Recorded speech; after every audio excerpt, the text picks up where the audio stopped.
Good morning, dear students of class 8. Welcome to your today's class. So, students, in our last class, we have started with the topic of indigo cultivation, isn't it?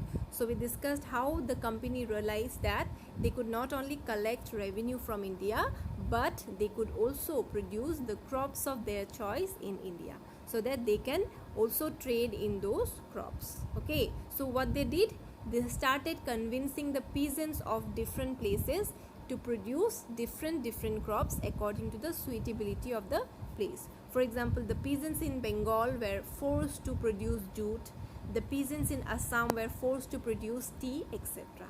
So students, one such crop which was in a very high demand at that time was indigo. So indigo basically was a plantation crop, the latex or the sticky substance of which could be used to dye clothes, to color clothes. And indigo produced a very rich, beautiful blue color, and the impact of the color was so much that indigo was at a very high demand at that time. So students, what happened, another reason that due to which the Indian indigo was so much in demand was because of the climate of India. So students, indigo is more suitable to be grown in the tropical regions. So tropical regions means the regions in which there is hot and humid climate, and the rainfall is also quite high, basically the climate of India. So in India, the climate was more suitable to grow or to cultivate indigo. So students, because of this reason, not only Britain but the other countries like France and Italy also demanded for the Indian indigo. But students, since the demand was so high and the supply was not up to that level, the price of indigo, it rose to a very high level. And now what happened, it became difficult for the manufacturers, the cloth manufacturers, to purchase indigo at such a high price. So they had no other option, so they thought of an alternative. They started replacing indigo by another plant. This time the plant was woad plant. So students, woad plant was also one plant that could produce blue and violet color, but the difference was that the blue color produced by woad plant was kind of dull and pale, whereas the blue color produced by indigo, it was very rich and very dark and beautiful. Also students, woad plantation was suitable in the temperate regions, whereas indigo in the tropical regions. So the various European countries started cultivating woad as a replacement to indigo. But students, they were also afraid of the competition from indigo, so they requested the government to ban the import of indigo. But students, what happened, the cloth dyers on the other hand, they preferred indigo more than woad. Why? Because of the impact of the color that indigo had. Okay, so they on the other hand requested the government to lift or to relax this ban. So meanwhile, the other countries too started producing indigo. For example, Spain, then Italy, then Portugal, then some parts of Northern America also. But students, since the climate was not suitable for the cultivation of indigo, the production of indigo collapsed in those countries. And by the end of 18th century, because of industrialization, the demand for indigo became even more. So now the company had no other option but to approach India for the cultivation of indigo. Okay, so this is the topic for discussion of our today's class. So these are the learning objectives of our today's class, that is to know about how the cultivation of indigo was expanded in India, which systems were adopted for the cultivation of indigo, and the problems associated with the systems. Okay, so students, owing to the rising demand for indigo, the company officials now started finding out ways of expanding the area under indigo cultivation. So students, what happened in the last decade of the 18th century, indigo cultivation in Bengal increased rapidly, and it increased to such a high level that initially in the year 1788, the import of indigo by Britain from Bengal was only 30%. But now it increased to 95%. So can you see the difference? Initially it was only 30%, the production was very less, but now since the production has increased dramatically, the import of indigo by Britain from Bengal also increased tremendously up to 95%. And students, the company officials could realize these prospect of high profit from indigo cultivation, so they also started investing more and more on indigo cultivation. Some of the company officials even left their jobs so that they can look after the indigo plantation in a more better way.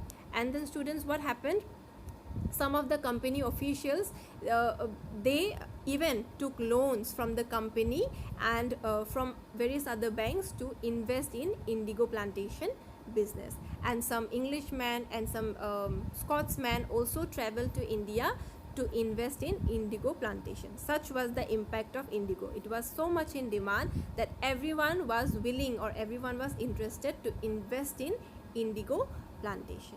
So students, the company basically introduced two systems of indigo cultivation. One was known as the niche cultivation system and the other one was known as the variety cultivation system. So students, in the niche cultivation system, the planters or the ones who were engaged in indigo cultivation, they basically produced indigo in those lands where they have direct control. So they either purchased land on their own or sometimes they even rented land from zamindars to produce indigo, and they hired laborers to work in those fields.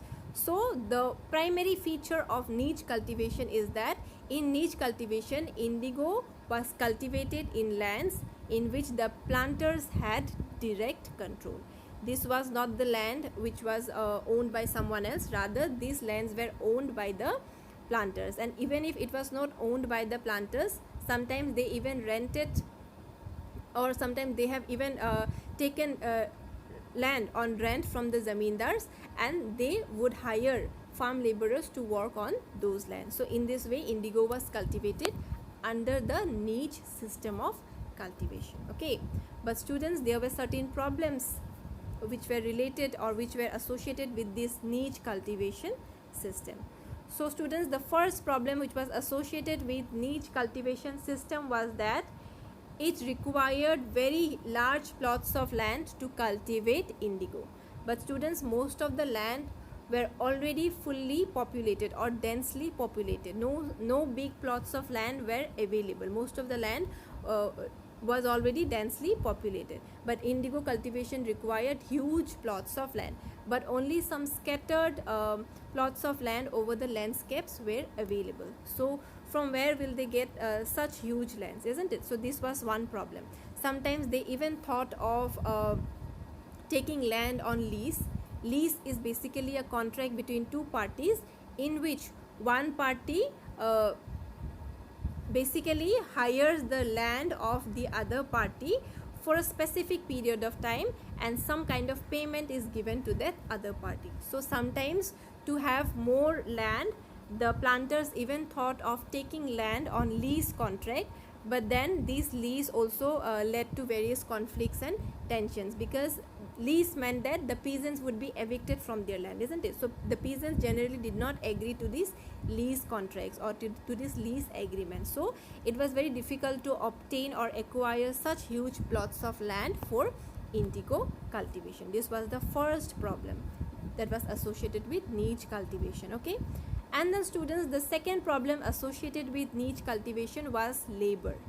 To produce indigo in such a large scale using this niche cultivation system, more and more number of laborers were required, isn't it? But what happened, most of the laborers were usually busy with other cultivations, for example with rice cultivation. So it was very difficult to obtain laborers in a huge quantity. So that was another problem associated with niche cultivation, lack of sufficient labor. Okay, and then students, the third problem associated with niche cultivation system was lack of plows and bullocks. So bullock means the animals which is used in plowing, and plow means the tools which are used in plowing the field. So students, what happened in niche cultivation, not only labor but huge amount of plows and bullocks were also required. It was said that to cultivate 1 bigha of land, bigha is a unit of measuring land which is mostly used in the villages. So it was said that to cultivate 1 bigha of land, 2 plows were required. That means double. isn't it? So to cultivate 1000 bigha of land, how many plows will be required? 2000. And to obtain 2000 plows, it was a very, very difficult task, because just like the laborers were engaged in rice cultivation, similarly the various tools and equipments and the bullocks were also engaged in other cultivation. So they were most of the time busy in the rice field. So it was very difficult to obtain bullocks and plows on such a large scale. So students, till the late 19th century, the planters were therefore reluctant to expand the area under niche cultivation, because they could not get sufficient amount of labor, they could not get sufficient amount of land, they could not get sufficient amount of plows and bullocks. So by the 19th century, most of the planters were reluctant, or they were not quite willing to expand the area under niche cultivation because of these problems. And it so happened that only 25% or even less than 25% of the land was under niche cultivation, because they were so reluctant, okay, because if they had invested their money, they would have to face loss. So only around 25% or even less than 25% of the land was put under this system of niche cultivation because of these difficulties which were associated with this system. So students, they had to think of some other alternative. So there come the second system of indigo cultivation, that is the system of Rayati, okay, the Rayati system. So students, under the Rayati system, what happened? A contract was required to be signed by the ryots. A contract or an agreement was required to be signed by the ryots or the peasants. So students, sometimes when the ryots refused to sign this contract, the village headmen were forced to sign this contract on behalf of the ryots. And students, what does this contract include? This contract included some terms and conditions. That means once the contract was signed, it meant that the ryots will have to cultivate indigo on at least 25% of their land. That means they will have to utilize or use 25%, a minimum of 25% of their land in the cultivation of only indigo. And for that purpose, they were given some cash payment in advance. And along with the cash payment, the ryots were given seeds and the tools and equipments for cultivation. But students, the ryots or the peasants were required to prepare the land, they were required to sow the seed, and they were also required to look after the crop. So this was the situation of the Rayati system. So what are the primary features of Rayati system? In the Rayati system, the peasants or the ryots were required to sign an agreement or a contract, and sometimes when they refused to sign the contract, the village headmen were forced to sign the contract on behalf of the ryots. And once this contract was signed, it meant that the ryots will have to utilize 25%, a minimum of 25% of their land on the production of only indigo, and they were given some cash payment in advance by the company, and they were also given seeds and the equipments by the company. But the ryots were required to look after the crop, they were required to prepare the soil, they were required to sow the seeds, etc., etc. So students, what happened? And once the crop was harvested, it was ready and it was delivered to the company, another round of payment was given to the ryots, and then this cycle continued. It went on and on. So students, initially some of the ryots felt very happy because of the cash payment that they got, but later on they realized how harsh or how unfair this system was, because the payment which they got, it was too less as compared to the work that they did. So students, what happened? They felt that this system was exploiting them, and this cycle of getting payment or producing indigo and giving it to the company, this cycle continued for a very long time. It never ended. So students, what happened? This was not the only problem. There was another problem too. Most of the times the planters, they insisted or they forced the ryots or the peasants to produce or to cultivate indigo on the best land that was available with them, because what happened? They wanted the best soil for indigo cultivation. So they forced the peasants or the ryots to produce indigo on the best soil. But students, the best soil was usually kept by the peasants for the production of rice, isn't it? But then the company forced them to use this best soil not on the production of rice but on the production of indigo for their own personal benefit. But students, what happened, since indigo was a plantation crop, most of the time what happened, whenever indigo was produced on a land, that land turned into an infertile land. The quality of the land deteriorated, the land turned into infertile, and then after indigo was produced, the land was no longer used, or the land no longer could be used in the production of rice. So in this way, the peasants or the ryots faced a lot of difficulty in indigo cultivation. Understood? So students, today we have discussed about how the company thought of expanding the area under indigo cultivation in India, and it so happened that in Bengal the production of indigo increased dramatically. So initially the contribution, which was only 30%, it later on increased to 35%. And seeing these huge prospects of profit that indigo could yield, most of the company officials started investing in plantation business, indigo plantation business. Some of them even left their jobs to look after this indigo plantation. And those company officials who did not have enough money, they even took loans from the company and from the banks to invest in indigo plantation. Some Englishmen and some Scotmen even traveled to India to invest in indigo plantation. So this was the case. And to produce or to cultivate indigo, two systems were adopted. One was the niche system and another was the Rayati system. Under the niche system, the indigo was produced basically on the land in which the planters directly have their control. So sometimes they purchased their own land, or sometimes they took land on rent from the zamindars, and then they hired laborers to work on the land. But then there were certain problems associated with the niche system. The first problem was lack of sufficient amount of land. It required huge plots of land, but then only small scattered lands were available. Most of the lands were already densely populated. The second problem was the lack of sufficient labor. The cultivation of indigo on a large scale required a huge amount of manpower, but most of the laborers were usually busy with the rice cultivation. So that was another problem. Third problem was lack of sufficient bullocks and plows. Just like the laborers, the bullocks and plows were also usually engaged in rice cultivation. So that was also another problem. And students, owing to all these problems, what happened? The planters were reluctant to increase the area under niche cultivation. So they started adopting another system, that is the Rayati system.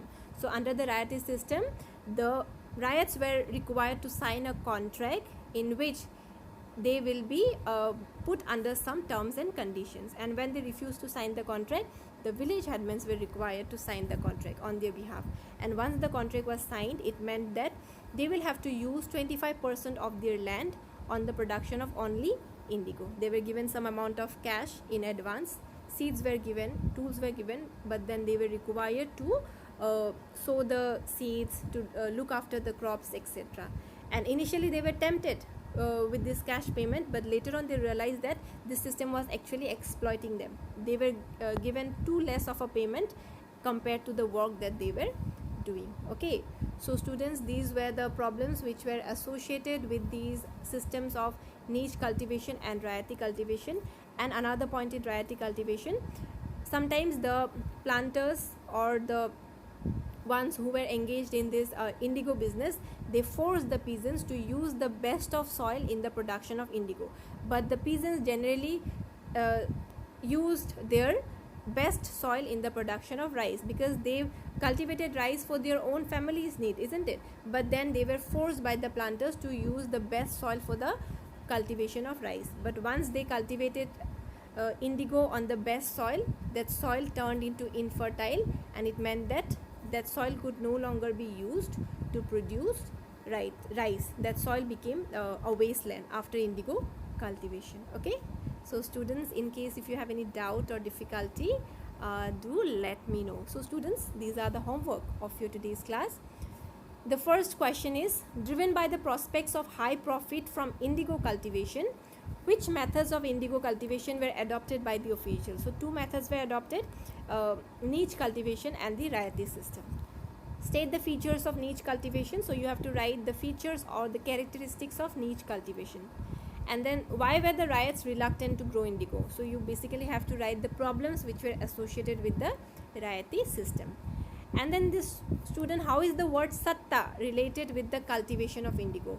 So students, I have already told you that under the Rayati system, the peasants were required to sign a contract. So that contract is known as satta. So the contract through which the peasants were required to utilize 25% of their land on the cultivation of only indigo, that contract or agreement was known as satta. So this is how you have to frame your answer according to the question. You have to write how this word satta is related to the cultivation of indigo. Alright, you have to submit the homework today itself in between 8 to 9 p.m. Thank you.